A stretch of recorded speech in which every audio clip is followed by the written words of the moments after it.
Bonjour à toutes et tous. Eh bien, écoutez, je vais vous parler dans cette vidéo, cette fois-ci, de, qu'on dirais-je, de l'argent colloïdal. Un produit qui est quand même assez populaire depuis quelque temps, qui a été rendu populaire depuis fort longtemps, puisqu'on disait autrefois, quand on essaie une famille riche, on essaie avec la cuillère en argent dans la bouche.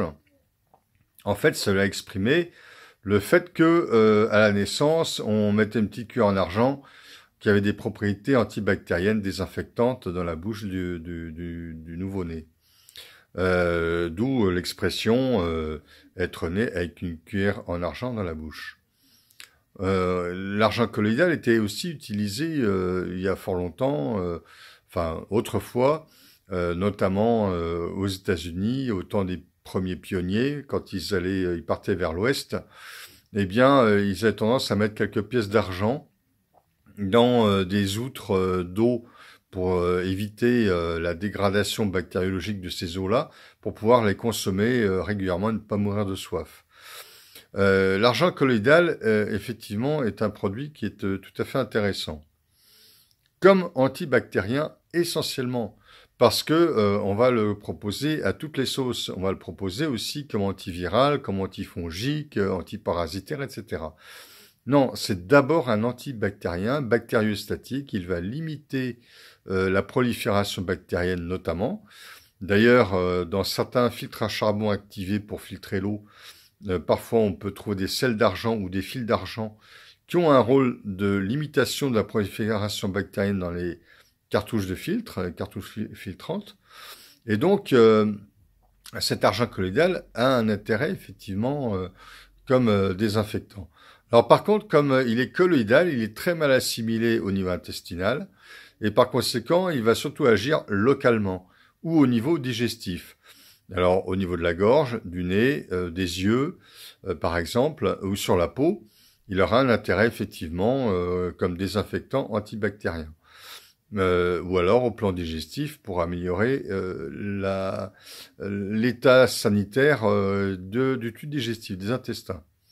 Mais il ne va pas agir par ailleurs sur des problèmes infectieux autres, plus profonds, car il est très mal assimilé par le sang. Alors après, le risque, c'est de surdoser l'argent colloïdal, parce qu'en surdosage, on va quand même en assimiler un peu trop, et on va avoir un problème qui s'appelle l'argyrisme. L'argyrisme rend la peau toute bleue. Vous pouvez vérifier sur Internet, vous avez des exemples de personnes atteintes d'argyrisme qui ont la peau toute bleue. C'est pas évidemment très esthétique, ou en tout cas ça fait très bizarre. Et apparemment, ce serait totalement irréversible. Donc l'argent colloïdal doit être consommé avec modération. On consommera l'argent colloïdal. Alors, on dit légalement qu'on ne doit pas consommer l'argent colloïdal par voie interne. Donc, on va surtout l'utiliser en usage externe, ou pourquoi pas en bain de bouche, ou en solution nasale, ou pour les oreilles. Évidemment, si vous voulez absolument le consommer par voie interne, on ne peut pas vous en empêcher chez vous. Mais si vous le faites, ne prenez pas plus de la valeur d'une cuillère à soupe par jour. Sinon, il y a ce risque d'argyrisme. Voilà. Bon, moi, je conseille surtout en usage externe, évidemment. Alors, l'argent colloïdal, vous avez des marques intéressantes. Moi, je distribue la marque Catalion en argent colloïdal, qui est une marque d'un labo ancien, qui est un spécialiste des oligo-éléments. Ils existent depuis les années 60. Ils ont une très longue expérience de l'argent colloïdal. Après, vous avez beaucoup d'autres labos qui existent, qui vont vous vendre des produits de qualité plus ou moins inégale. Et surtout, ce qui peut être embêtant, c'est le discours de certains labos qui vont prétendre que ça peut tout faire et qui vont encourager la surconsommation d'argent colloïdal par voie orale, par voie interne. Donc ça, vraiment, soyez très très prudents par rapport à ça.